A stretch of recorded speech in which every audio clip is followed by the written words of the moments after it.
नमस्कार दोस्तों, एक बार फिर से आप सभी का मैं बहुत बहुत स्वागत इस्तकबाल करता हूं हमारे इस नए वीडियो में। दोस्तों, दिल्ली शराब घोटाला ऐसे लगता है कि एक कहानी लिखी गई थी, एक पटकथा लिखी गई थी सत्ताधारी पार्टी के द्वारा। ऐसा मैं इसलिए कह रहा हूं क्योंकि एक एक करके सारे जो आरोपी हैं उनको रिहा कर दिया गया है। लिस्ट देखिए दोस्तों, शराब नीति केस में गिरफ्तारी से बेल तक की लिस्ट आपके सामने है। अरविंद केजरीवाल गिरफ्तार होते हैं 21 मार्च 2024 को। रिहाई हो गई है आज उनकी 177 दिन के बाद। संजय सिंह 4 अक्टूबर को गिरफ्तार होते हैं 2023 में, रिहाई 181 दिन के बाद। मनीष सिसोदिया 26 फरवरी 2023 को गिरफ्तार होते हैं, 510 दिन के बाद इनकी रिहाई हुई। के कविता 15 मार्च 2024 को गिरफ्तार होती हैं, 150 दिन के बाद वो रिहा हो गई।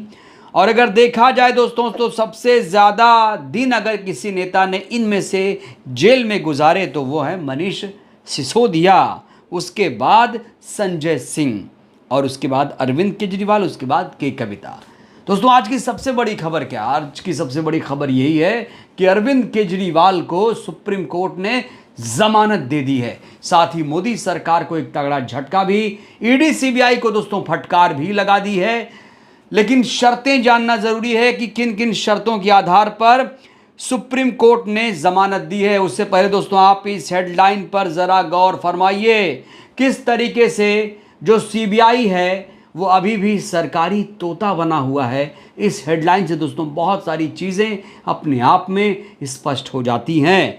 दिल्ली शराब नीति केस में अरविंद केजरीवाल को जमानत, 177 दिन के बाद जेल से बाहर आएंगे। सुप्रीम कोर्ट ने कहा है कि पिंजरे के तोते वाली छवि से बाहर आए सीबीआई। इसका मतलब समझिए कि अभी भी जो ये ईडी सीबीआई नाम की एजेंसी है, अभी भी अपनी छवि से, अपनी तोते वाली छवि से बाहर नहीं आई है। इसका सीधा सीधा दोस्तों यही मतलब हुआ। ये ईडी सीबीआई पर दोस्तों सुप्रीम कोर्ट की सबसे बड़ी चोट मानी जा रही है, सबसे बड़ी चोट। दोस्तों, अरविंद केजरीवाल की रिहाई के बाद इस समय इंडिया गठबंधन के तमाम नेता प्रतिक्रियाएं दे रहे हैं। अरविंद केजरीवाल की जो पत्नी जी हैं वो इस समय मिठाई बांट रही हैं। आम आदमी पार्टी के जो नेता कार्यकर्ता हैं वो जश्न मना रहे हैं। दोस्तों, अरविंद केजरीवाल की रिहाई के तुरंत बाद ही मनीष सिसोदिया और संजय सिंह ने एक बयान जारी किया जो बेहद महत्वपूर्ण है। लेकिन हम जानेंगे सबसे पहले कि शर्तें क्या हैं। शर्तें भी दोस्तों कड़ी शर्तें रख दी है सुप्रीम कोर्ट ने। रिहाई तो मिल रही है, लेकिन जो शर्तें हैं दोस्तों वो बहुत ही हैरान कर देने वाली हैं। सबसे पहले दोस्तों हम आपको शर्तें बताना चाहते हैं कि अरविंद केजरीवाल जी को जमानत मिली तो क्या वो शर्तें रखी गई हैं और क्या ये शर्तें पूरी कर पाएंगे केजरीवाल, ये भी दोस्तों एक बहुत बड़ा सवाल है। पहली शर्त यह है कि अरविंद केजरीवाल मुख्यमंत्री कार्यालय नहीं जा पाएंगे। दूसरी शर्त यह है किसी भी सरकारी फाइल पर साइन नहीं करेंगे। तीसरी शर्त यह है कि केस से जुड़ा कोई सार्वजनिक बयान नहीं देंगे। 10 लाख रुपए का बेल या बॉन्ड भी भरना पड़ेगा। जांच में बाधा डालने या गवाहों को प्रभावित करने की कोशिश नहीं करेंगे। ज़रूरत पड़ने पर ट्रायल कोर्ट में पेश होंगे और जांच में सहयोग करेंगे। बड़ा सवाल, इतनी सख्त शर्तें क्यों? एक तरफ तो जमानत दी जा रही है, दूसरी तरफ इतनी बड़ी बड़ी शर्तें दोस्तों लाद दी गई हैं। इसको लेकर भी सवाल खड़े हो रहे हैं। दोस्तों, अरविंद केजरीवाल को जमानत देने के बाद अदालत ने क्या टिप्पणी की है ये बहुत महत्वपूर्ण हो जाती है। देखिए अदालत ने क्या कहा है। ईडी मामले में जमानत मिलने के बावजूद केजरीवाल को जेल में रखना न्याय का मजाक उड़ाना होगा। गिरफ्तारी की ताकत का इस्तेमाल बहुत सोच समझकर किया जाना चाहिए।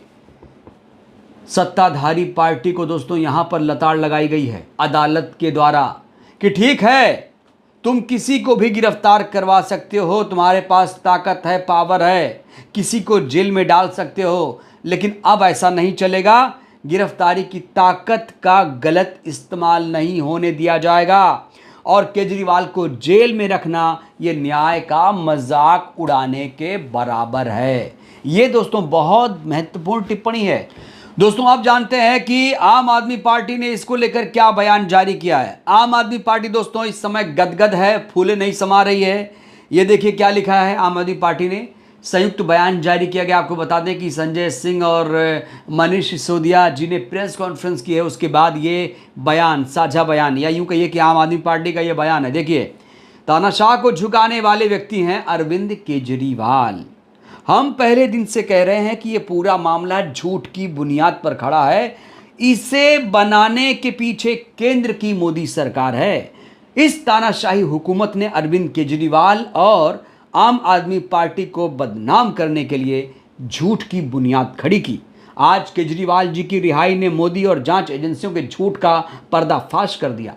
कोर्ट ने आज कहा कि ईडी सीबीआई मोदी सरकार के तोते हैं। आज अरविंद केजरीवाल जी ने अपनी ईमानदारी और सत्य की ताकत की बदौलत तानाशाह को झुका दिया।